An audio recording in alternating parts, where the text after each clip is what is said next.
আমি জানি না আমার প্যানেল থেকে কেউ এই কথা বলেছে কি না, but I never told this যে আমি প্রধানমন্ত্রী পন্থী করতে পারি, আর কেউ পারবে না। এটা আমার বলার কোনো অধিকার নেই। আমার প্রধানমন্ত্রী যিনি, যে দলটি আমি করি, এবার সরাসরি বলি, সেই দলের চেয়ারম্যান বাংলাদেশের বর্তমান সরকারের মাননীয় প্রধানমন্ত্রী জনাব তারেক রহমান সাহেব কখনো এটা আমাকে বলার সুযোগই দিবেন না যে তুমি যে এই কথাটা বলতে পারো। কিন্তু সবার এটা সবসময় আমরা বলি, আর যদি কেউ এটা বলে থাকেন একবারই একটু বাড়তি কথা বলার চেষ্টা করছেন, দয়া করে এই সমস্ত আজে বাজে কথা বলবেন।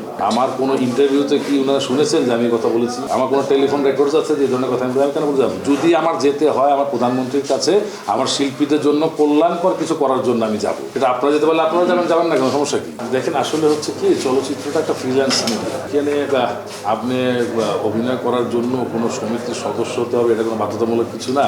আপনার এটা করতে হবে বাধ্যতামূলক কিছু না। আপনি ফ্রিল্যান্সার হিসেবে আপনার বাসায় বসে থেকে একটা চলচ্চিত্র নির্মাণ করতে পারেন। আপনার ছেলে এবং আপনার পরিবারের দুজন সদস্যকে নিয়ে একটা চলচ্চিত্র নির্মাণ করতে পারেন আপনি। সেই চলচ্চিত্র আমি কীভাবে আটকাবো বলেন? সেকেন্ডলি হচ্ছে যে হ্যাঁ, একটা জবাবদিহি করা যেতে পারে যে যদি আপনি আমার মেইন স্ট্রিমের ফিল্ম মেকার হন বা মেইন স্ট্রিমের ফিল্ম প্রডিউসার হন, আপনি প্লিজ আমার মেইন স্ট্রিমের আর্টিস্টদেরকে আপনি একটু প্রায়োরিটি দিবেন। এটা আমি তাদের প্রতি আমার দাবি থাকবে, কোন দাবি থাকতে পারে, ওটা অন্য জিনিস। কোন গল্পে কাকে প্রয়োজন, একটা গল্পে দেখা গেল সব নবীন প্রয়োজন, তখন তাকে আমি কীভাবে বলবো যেটা প্রবীণ আর্টিস্ট নেন? একটা গল্পে দেখা গেল সব প্রবীণ আর্টিস্ট প্রয়োজন, তাকে আমি কীভাবে বলবো যেটা নবীন আর্টিস্ট নেন?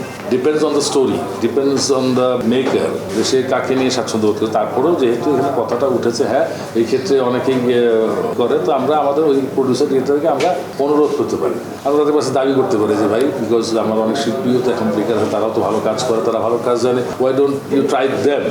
তাদেরকে কেন আপনি চেষ্টা করতেছেন না? তাদেরকে কেন সুযোগ দিচ্ছেন না? এটা আমি ডিমান্ড রাখতে পারি। আর মজার কথা বলি, আপনি যেটা বললেন যে বর্তমান অবস্থায় যে আমাদের সৌহার্দ্যটা রয়েছে সেটা ভবিষ্যৎ থাকবে না।